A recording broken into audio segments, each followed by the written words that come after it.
Today I'm going to install an in-cabin air filter in this 2003 Nissan Xterra. The tools you're going to need are this part, the actual cabin air filter, a Phillips screwdriver, and possibly a flashlight if needed. There are 6 Phillips head screws that you'll have to remove. Let's see, one down here.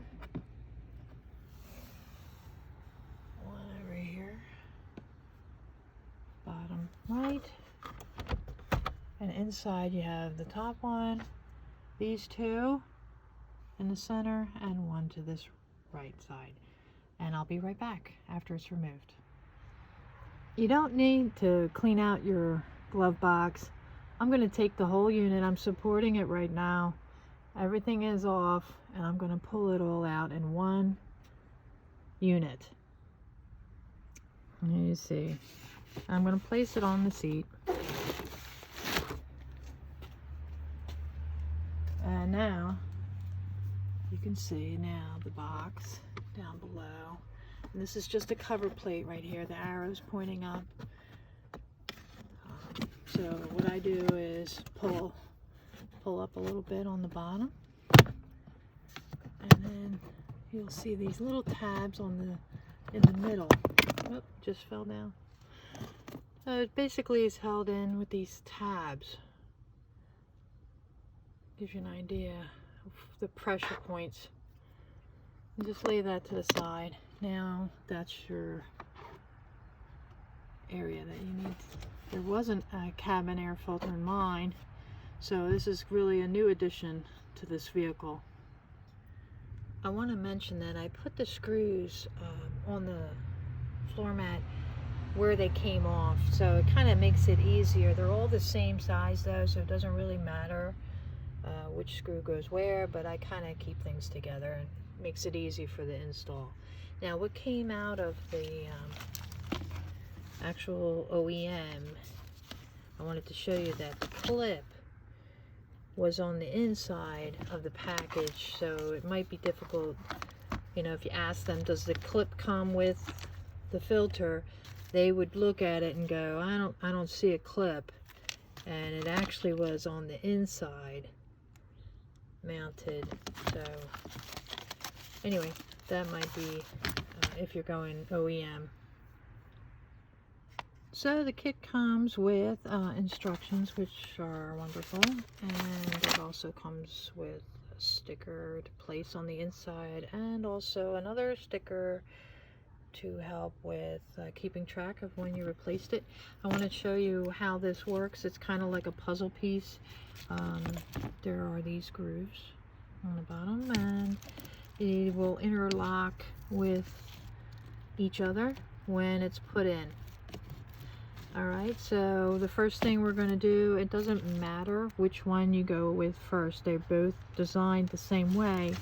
What you do want is that the tab here be on the bottom and the tab here be on the top, just so that they will lock together. What I discovered is that there is a little plastic tab right in the top corner. I don't know if you can see it there. There you go. See that little square right there? That has to be removed in order for this air filter to go in without a problem, because it prevents it from reaching maximum height, and it interferes with it. There are some grooves on the top here too of the filter, but the width of it is what it keeps hitting up against, that little square in the top corner. And I think we'll be all right once I get that out of there. So all I ended up doing was using my Phillips tip and put it in the corner and just give it a good whack, and it popped it out. So I don't have that interfering anymore. Once you've joined the 2 pieces together, interlocking the top and the bottom with the tabs on both ends, you should be able to slide it in Might cause a little compression on the bottom, but that will release when it sits and there's more space for it to expand once it's in there. So let's get this in.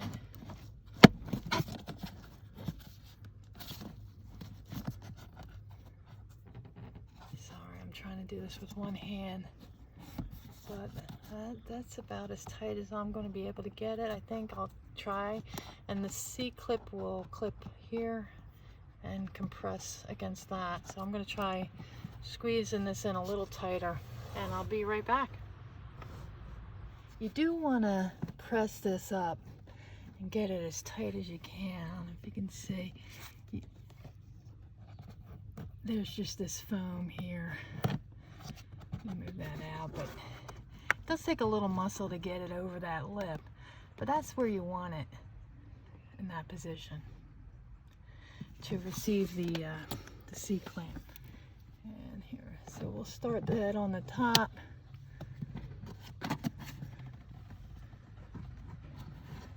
There's a groove in the top, and then just push it in place to receive the groove in the bottom.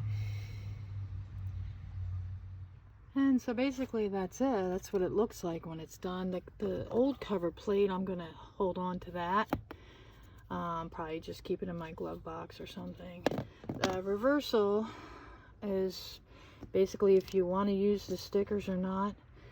Let's see. Yeah, I guess so. I'll stick that on the inside panel. And then of course this is helpful, you know, if you want to use that. And just remounting the hardware, putting your glove box in, and you're done. I do want to mention that there is a groove that is helpful when you want to put this back up.